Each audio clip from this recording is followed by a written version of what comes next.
Mkurugenzi wa sanaa kutoka Wizara ya Habari, Utamaduni na Michezo, katibu mtendaji wa BASATA, wasanii wachongaji, wasanii wachoraji, wana mitindo, wasanifu, wafanya biashara wa sanaa, ninamsema masoko ya sanaa, mabibi na mabwana.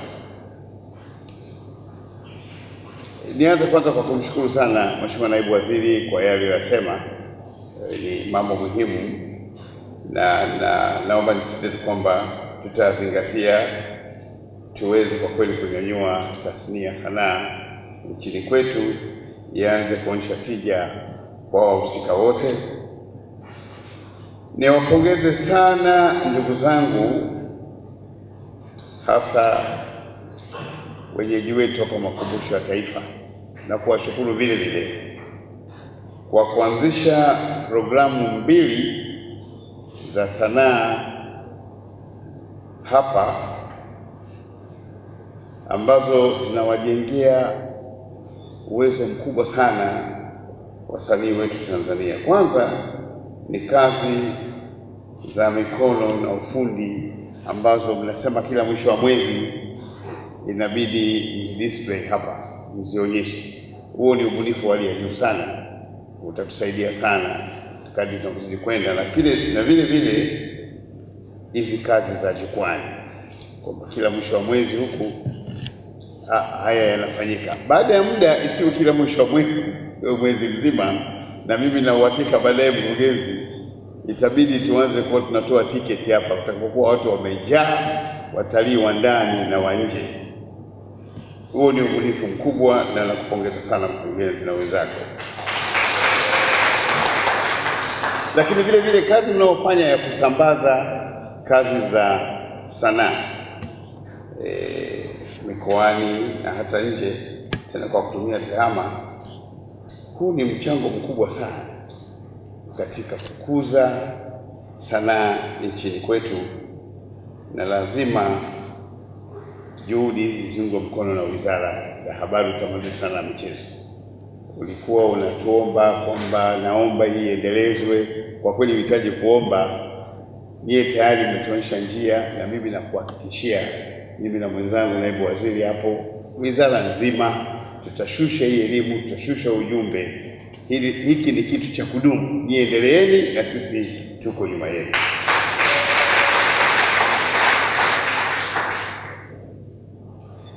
Ndugu zangu,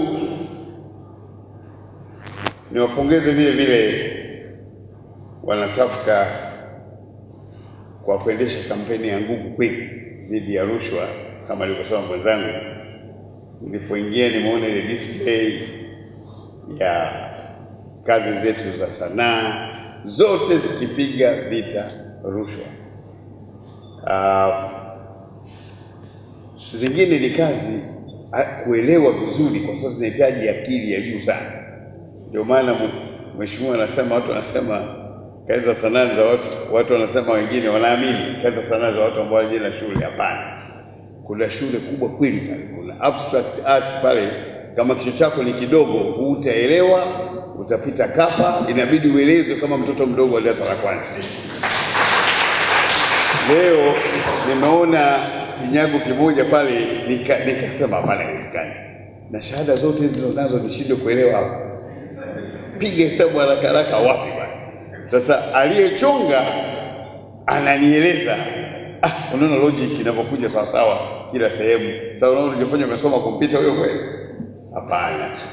Jamani, ongeleni kwa kazi nzuri mnaofanya.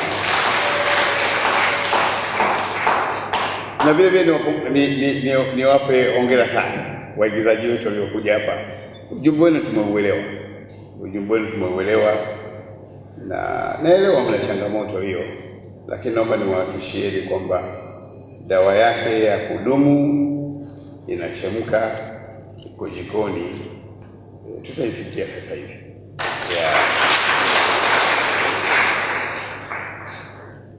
Mmeainisha changamoto nyingi sana, lakini tofauti na Watanzania wengine nao wafahamu, badala ya kutungia ngonjera hizo changamoto, nyewe mmeamua vile vile kutafuta ufumbuzi wa hizo changamoto. Hii ndio tofauti ya watu wengine na wasanii. Nyewe mmeenda mbele, changamoto tunazo hizi, lakini tumeamua kutafuta njia, na njia yenyewe mmeungana na wenzenu wanatafuta, wenzenu wa Data Vision kwenye mradi mnaoita wa utambuzi wa sanaa za ufundi Tanzania, TASIF. Ukijiuliza kwa nini huu mradi, pengine tuwe sababu moja. Kwa mfano moja mdogo, utanisaidia hapa. Naendelea kutafuta jina la huyu kijana. Kuna kijana moja mchoraji wa hii sanaa ya tingatinga, alichora picha yake. Mtalii mmoja kutoka alikuwa anatokea Kenya akanunua hiyo picha kwa shilingi 7,000,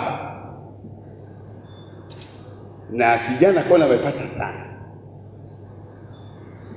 Yule mtalii akatoka akaenda nayo Kenya, na ndio mchezo unatokea hapa. Nimeelewa kazi nyingi, zaidi ya 60% ya kazi za sanaa hapa Tanzania zinatoka hapa zinakwenda Kenya. Tuna matatizo yetu sisi hapa katika mipaka yetu, tunakatisha tamaa watu kununua hapa na kwenda nazo kwao.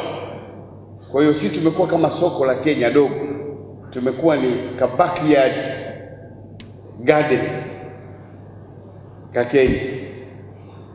Tunafanya kazi za sanaa zote za Nairobi, kutoka Nairobi ndio for export. Sasa mama kaenda Nairobi, ile kazi ya shilingi 7,000 ikauzwa kwa dola 12,000. Rais wa TAFCA anajua na wenzake, aliyenunua huo mchoro kwa dola 12,000 ni Mholanzi. Akaruka na ndege akaenda Uholanzi, akai-auction picha hiyo, akapata dola 75,000. Sasa tulikuja kuijua sisi kwa sababu wenzetu wa Uholanzi wana sheria inayolinda uasilia wa kazi za sanaa. Kwa hiyo akawepo na mwandishi Mtundu kutrace hii picha imetoka wapi. Kwa akaenda akafika mpaka Nairobi, ndipo ilipouzwa dola 12,000 hapo.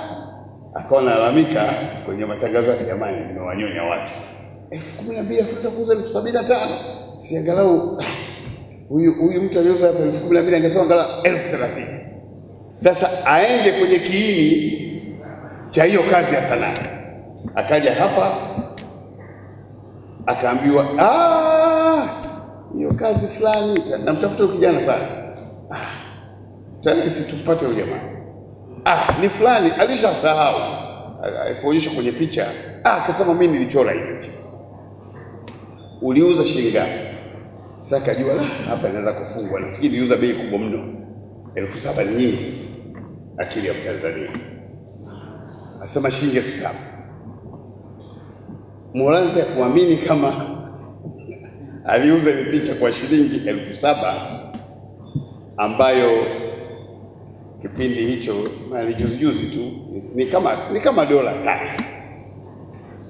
Aliuza kwa dola 3 Imeenda Nairobi tu dola 12,000, kwenda Uholanzi dola 75,000. Mfano nao usema hapa ni mfano halisia unaoelezea changamoto ambayo wasanii wa Tanzania wanayo, tena wote. Tumeruhusu mfumo ambao kuna watu wa katikati hapa, middlemen, wanafaidi kazi zetu za sanaa, lakini wewe uliyetoka jasho unarudi usiku nyumbani, hata watoto wanakusahau. Kama baba upo, mnagombana kila siku na mama, mara nyingine anakuonea, anakutilia mashaka mengine, au baba anamtilia mashaka mama msanii, hupati chochote. Tunazungusha umaskini. Kwa hiyo ndugu zangu, nitaka kusema tu kwamba mradi huu ni ufumbuzi wa matatizo tunayoyapata, na ufumbuzi wenyewe umetokana na utundu wa watu kufikiri. Mimi nilifurahi sana nilipokutana na timu ya Data Vision Dodoma, kwa sababu unajiuliza, na wao walikuwa wanajiuliza pia, ikiwa leo hii tumefikia mahali ambapo mimi naingia kwenye mtandao naiona gari Toyota ikiuzwa Japan, Nagoya, naingia tu, hii gari nimependa, rangi yake ya blue, unaisogeza kidogo, naongeza, nzuri, tik, una click, dola 1000.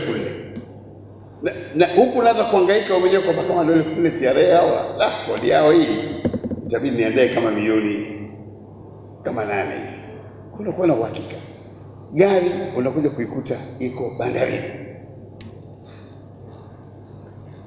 Umemuondoa mtu wa katikati. Pengine akikupa mtu wa katikati, hiyo gari ungenunua kwa zaidi ya dola 15,000. Kwa hiyo naomba nichukue fursa hii kuwapongeza sana viongozi wa TAFCA, wasanii wote, wakazi wa ufundi wa Tanzania kwa kukubali kuingia kwenye mpango huu. Mpango huu unamuondoa mtu wa katikati, uweze moja kwa moja kuongea na mnunuzi, tena bila kuhangaika kwenda siku kutafuta sehemu ya kupanga. Hivyo vitu vinajipanga vyenyewe kitehama, kimtandao. Kwa hiyo ndugu zangu, nitaka niseme kwamba TASIC ni mradi ambao serikali tunauangalia kwa umakini kweli, kwa sababu utafungulia vile njia kwa wasanii wengine Tanzania. Sio lazima kwenye sanaa za ufundi, lakini hata sanaa zingine utasaidia sana. Mengi ameelezwa kuhusu TASIC. Ameeleza hapa profesa wetu akieleza sababu zaidi ya 12, lakini mimi na sababu 3-4 tu ambazo zinanifanya nisisitize umuhimu wa huu mradi TASIC. Kwanza ni kutengeneza kanzidata ya wasanii. Bila kanzidata ya wasanii tunatwanga maji kwenye kini, na hili kazi kubwa inafanyika, na mimi nimefurahi sana umefikia hatua kubwa. Sasa hivi hata mimi nimefika tu pale mara moja, piga picha, kinadondoka kitambulisho. Hii ndio sehemu ya kutambuliwa katika mfumo ambao umeingia, na kwenye hilo nadhani hatutachukua muda mrefu sana kulifanikisha, kujua tuna wasanii kiasi gani na wote kuwatambua kazi wanayoifanya katika hizi sanaa zetu 12 zilizotajwa. Pili, kuwajengea mfumo wa biashara ya kimtandao, biashara leo, e-commerce. Tukishaingia kule, kama alivyosema hapa mwenyeji wetu, unaweza kuwa na kazi yako ya sanaa imekaa hapa, lakini kwa sababu imesambazwa kwa tehama, kila mtu wakati anayeona kwa macho hapa Dar es Salaam na mtu Ubelgiji naye anaona. Ni mafanikio makubwa sana hayo. Tukishafikia hapa, tutapigana kweli kweli tufikie mwisho wa huu mradi. 3, ulinzi wa haki miliki, intellectual property rights. Ni kitu kigumu sana kwa nchi zetu za Kiafrika. Sisi zamani, kazi ya sanaa ni kazi ya urithi wa wote. Unaweza ukachonga kitu kimekaa kushoto, mwingine akaiga asubuhi, utaona mpongeza kwa kuiga, ameiga vizuri zaidi. Lakini kwa dunia ya leo, yule inabidi atambue kwamba wewe ndiye muasisi, ndiye mwanzilishi, ndiye mwenye huo mchongo. Kwa hiyo kuna kitu fulani lazima kitoke pale. Kwa hiyo huu mradi utatusaidia vile vile kutambua na kulinda haki miliki ya wenzetu. Na mwisho, mimi la nne naona muhimu sana ni uwezo wa kukopesheka. Hakuna kitu kinawamaliza wasanii wetu Tanzania kwa kukosa mitaji, kushindwa kukopesheka. Leo ila benki yoyote ile ukifika tu pale, kwanza vile vijana wameweka na tai zao pale, mzee unatokea wapi? Mimi natoa Tafuka. Unafanya nini? Nachonga. Ndiye kamwona yule mama pale, mambo ya mikopo. Yaani unaona tu jinsi unavyokuangalia, unajua kabisa hapa sipati mkopo. Lakini hata mkopo wenyewe wa interest inaenda kwenye 20%. Ni mikopo ambayo kweli badala ya kukusaidia inakudidimiza. Kwa hiyo ndugu zangu, nilichokuwa nasema tu kwamba kazi mlioingia nayo sasa hivi itatupeleka mbali sana, lakini hamko peke yenu. Ndio nilikuwa nataka sasa, Mheshimiwa Rais, fanyeni juu chini, hii kitu iishe mapema. Jamani, Data Vision, fanyeni kazi usiku na mchana. Mheshimiwa Rais, fanyeni hii kitu, hebu kimalizike mapema. Wenzenu upande wa filamu, nilimtafuta kijana mmoja kutoka Marekani, na kuna kampuni hapa ya Kitanzania sitaitaja, nikamwita rais wa shirikisho la filamu. Wamekaa nao wanatafuta solution ya kitehama kuhusu wizi wa kazi za sanaa unaoendelea hapa Tanzania. Tutaukomeshaje? Vijana wanalalamika kwamba wanaibiwa CD na DVD zao.